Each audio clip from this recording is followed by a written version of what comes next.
Hi, I'm Natalie from Stead, and today I'm going to take you through how to read the audience overview page of your Google Analytics. For the majority of our viewers, this will be the home page that they land on when they first log in. Now, the first thing I'm going to take you through is in the top right-hand corner is the period that your analytics will show. So if you click here, the results that we see on this page will be between the 15th of June and the 15th of July.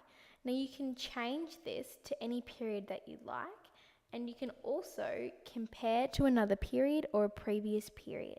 For this example, I'll just leave it on comparing the last month gone by. The next thing that I want you to look at is if you go directly down here, you can see your visits, hourly, daily, weekly or monthly.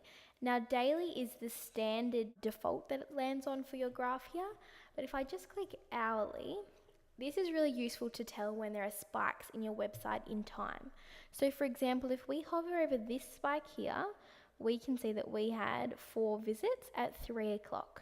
If I look over the next spike, it's 4 visits at 1 o'clock and 4 visits at 5 o'clock. So we can see that for our site, activity is greater in the afternoon than it is in the morning. Now, if you hover over each of these spikes, it will tell you what time the activity on your website has been.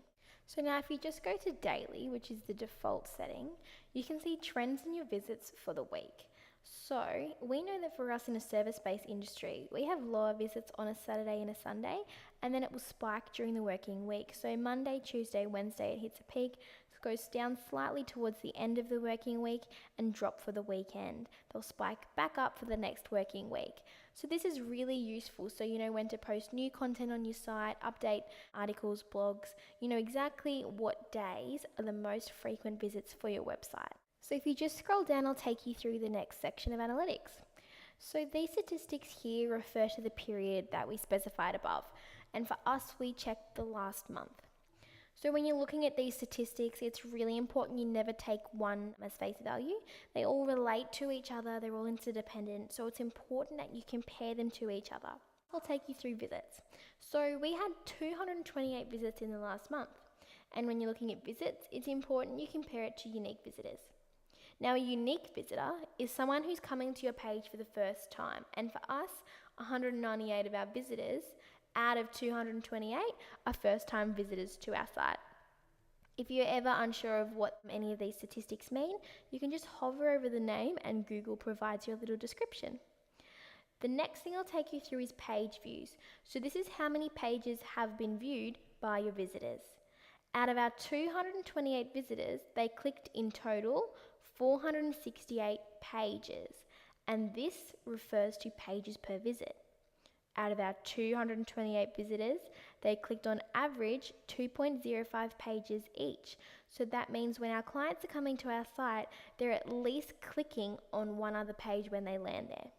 The next thing I'll take you through is average visitor duration, and this is how long they're staying on your site for. In our circumstance, it's 1 minute and 31 seconds, and obviously the longer the better. The more they're engaging with your brand, the more they're reading your content, the more they're connecting. So you want to try and get this number as high as possible by creating visually stimulating, engaging content for your site. The next thing I'll take you through is bounce rate. Now, a bounce is someone who comes onto your site and leaves straight away. Now, there are 2 reasons for this.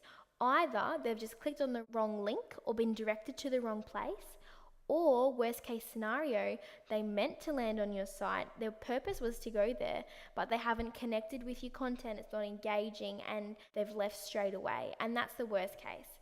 Now in our case, 64% of our clients are bouncing, but it really does depend on your industry as to what's an acceptable figure here. So a bit more research will determine what's an acceptable rate for your industry. Finally, for this section, I'll take you through percentage of new visits. Now that's a percentage of visits compared to unique visitors. In our circumstance, 81% of our clients are new visitors. So the last thing I'll take you through is the language. Now this is the standard language that's set on the computer, and the majority of computers sold are set with US as the standard language. Now it doesn't really matter that that might not be the country that they're from, it just matters that the US is an English speaking country. So ours is the US, followed by GB, which is Great Britain, and then AU Australian. So majority of Australians don't have Australian as their standard language selected, but that doesn't matter. That our top 3 main visitors to our site are all English-speaking countries, and that's the most important thing. If you have a look down, this means that they don't have a standard language set on their computer or it's not showing to analytics. 5 is France, followed by a number of other countries, but it's really important that you're aware what language the majority of your customers are speaking. So that's the audience overview page. If you have any more questions, we're more than happy to help. We hope you enjoyed Stead Lane's video.